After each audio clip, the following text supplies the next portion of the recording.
وقل رب زدنی علما۔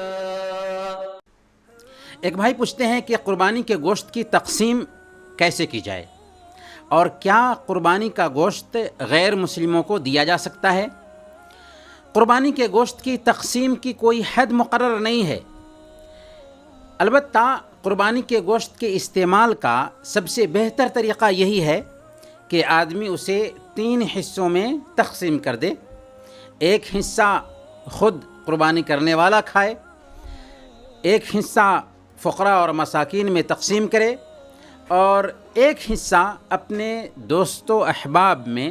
تحفہ کے طور پر بھیج دے۔ لیکن اگر گھر کے افراد زیادہ ہوں اور قربانی کا اکثر حصہ وہ اپنے گھر میں ہی رکھنا چاہتا ہے تو اس بات کی گنجائش ہے، اور اگر کسی کے پاس گوشت کھانے والا نہیں ہے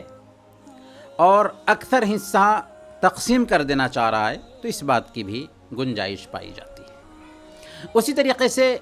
قربانی کا گوشت غیر مسلموں کو بھی دیا جا سکتا ہے، چاہے غیر مسلم غریب ہوں یا آپ کے پہچان کے ہوں، آپ کے دوستوں میں سے ہوں،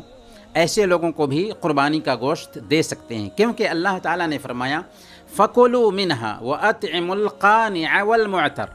کہ قربانی کے گوشت سے خود کھاؤ اور خوددار محتاجوں کو